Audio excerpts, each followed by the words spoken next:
I'm here to talk about success, right?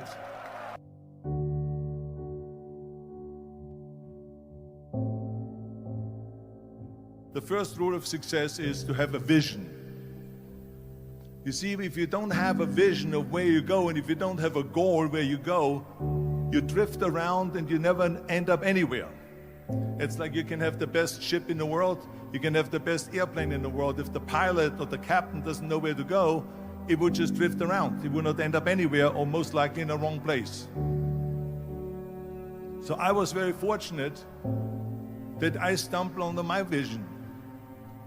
I mean, as you know, I was born in 1947 in Austria after the Second World War.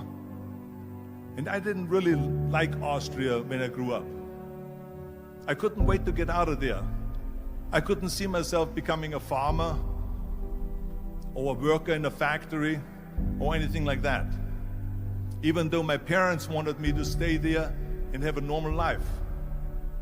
My father wanted me to become a police officer like he was. My mother wanted me just to stay there and marry a girl with the name of Heidi, hopefully,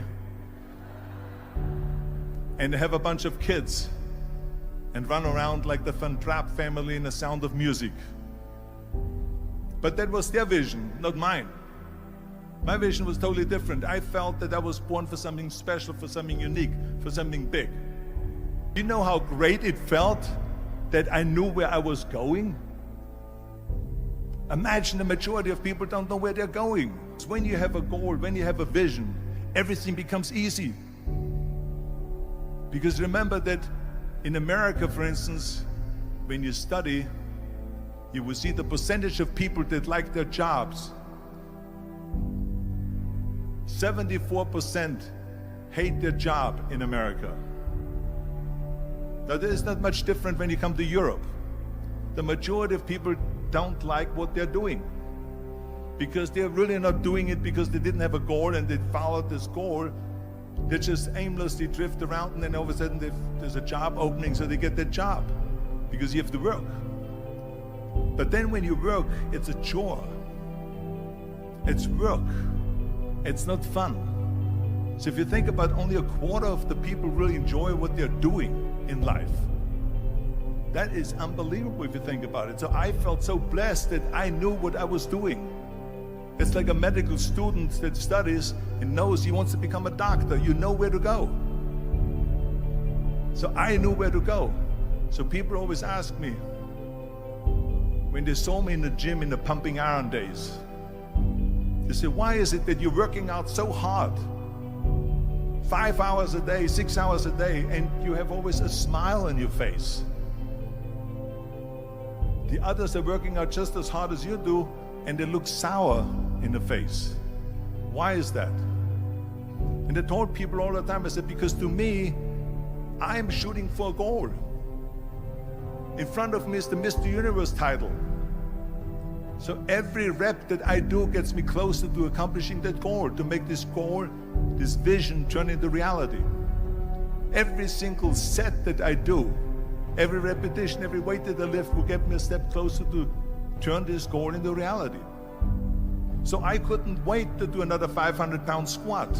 I couldn't wait to do another 500-pound bench press. I couldn't wait to do another 2,000 reps of sit-ups. I couldn't wait for the next exercise, for the next half hour of posing and all the kind of things that you have to do to be a champion. And with the age of 20, I went to London and I won the Mr. Universe contest as the youngest Mr. Universe ever. And it was because I had a goal. So let me tell you something, visualizing a goal and going after it makes it fun. You got to have a purpose no matter what you do in life. You got to have a purpose. So that's rule number one, have a vision.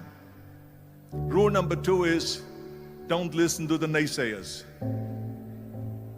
Don't listen to the naysayers.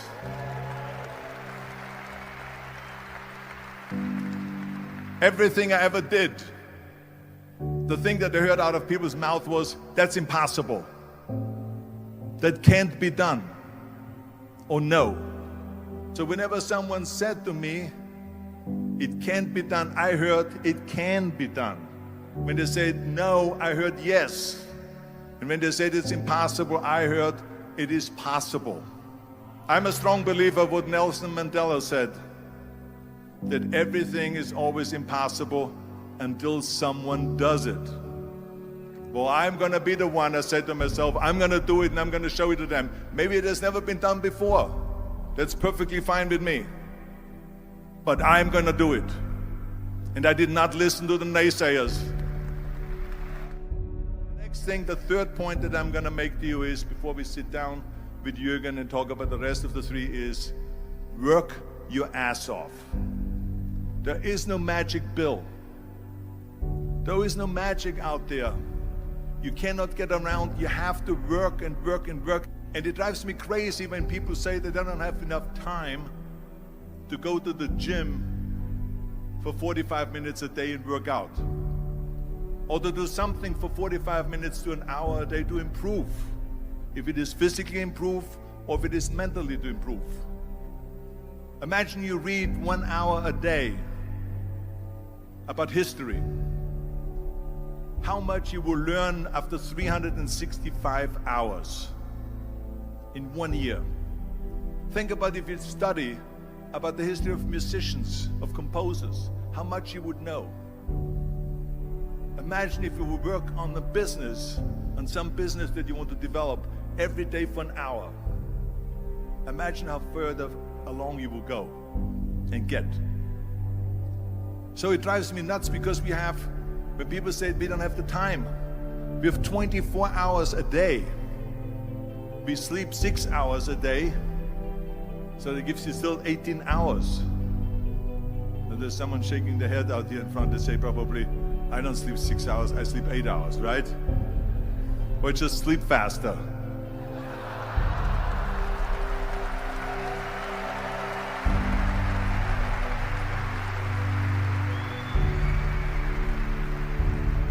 So we have 18 hours a day.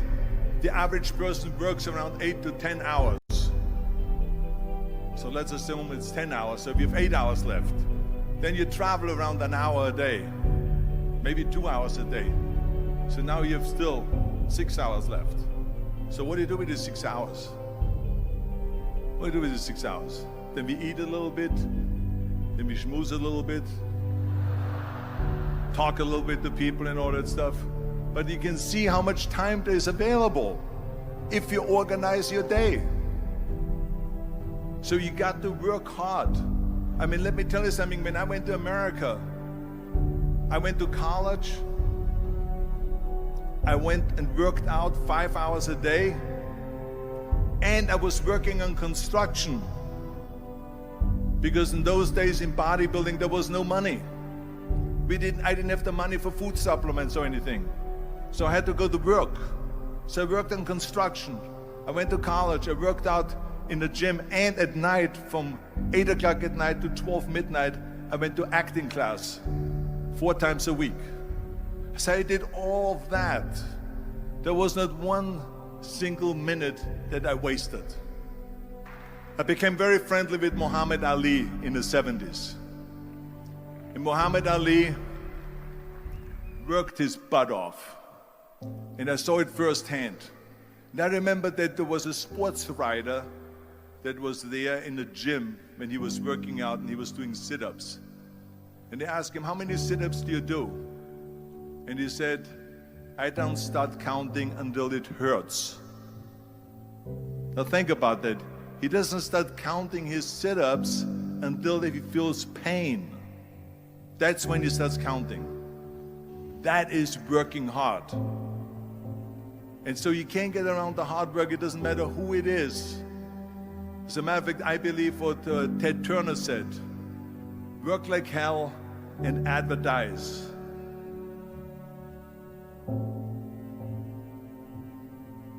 You get it? Work like hell, go to bed, and early to rise, work like hell and advertise. So you work your ass off, and then you let the world know about your work. That's what it is all about. Let people know. If you have a company, if you have a movie, if you do a sports, work your ass off, but then advertise and let everyone know. I hate plan B. And I tell you why. Because we have so many doubters, as I've said earlier, the no-sayers. We have so many of those people that say no, and you can't do it, it's impossible. That is okay, because we just turn off, as I said earlier, and we listen and we hear the no being a yes. You can't do it, you can do it, and all of that. So that is possible to do that amongst all the negative people around you. But when you start doubting yourself, that's very dangerous. Because now what you're basically saying is that if my plan doesn't work, I have a fallback plan, I have a plan B. And that means that you start thinking about plan B, and every thought that you put into plan B, you're taking away now that thought and that energy from plan A.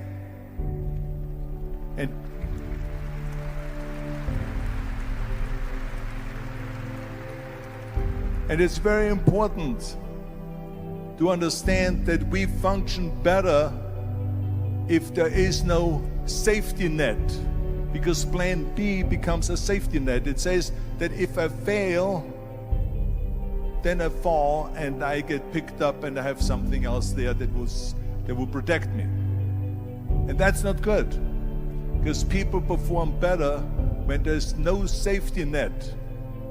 People perform better in sports and everything else if you don't have a plan B. To me, it is very dangerous to have a plan B, because you're cutting yourself off from the chance of really succeeding. And the reason, one of the main reasons why people want to have a plan B is because they are worried about failing. What is if I fail, then I don't have anything else? Well, let me tell you something. Don't be afraid of failing, because there's nothing wrong with failing. You have to fail in order to climb that ladder. There's no one that doesn't fail.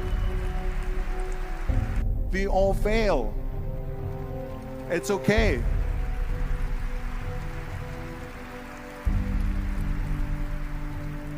What is not okay is that when you fail, you stay down. Whoever stays down is a loser. And winners will fail and get up, fail and get up, fail and get up. You always get up. That is a winner. That is a winner. Hey, we all lose. We all have losses. This is okay. And this is why I say, don't be worried about losing, because when you're afraid of losing, then you get frozen. You get stiff. You're not relaxed. You got to be, in order to perform well in anything, if it's in boxing or if it is on your job or with your thinking, is only happening when you relax. So relax. It's okay to fail. Let's just go all out and give it everything that you got. That's what it is all about. So don't be afraid to fail. This is one of my 6 rules to success. You can only feel complete as a person if you think about what can you do for your fellow member around you that maybe needs help. I felt like that. Everyone has a different motivation why you get into that. I was an immigrant going to America, and I saw how America was the most generous country in the world. I mean, they opened up their arms to me, they helped me, they invited me for Thanksgiving dinner. The people, they brought me, the bodybuilders in the gym brought me plates to my apartment because I had no plates, I had no silverware, I had no bedware, I had no pillows, I had no blanket, I had no TV, I had no radio, I had nothing. They brought it to my apartment. They helped me. And I saw that firsthand, this generosity in America. And I said to myself, as an immigrant that is being embraced with open arms, that I need to go and make sure that I give something back.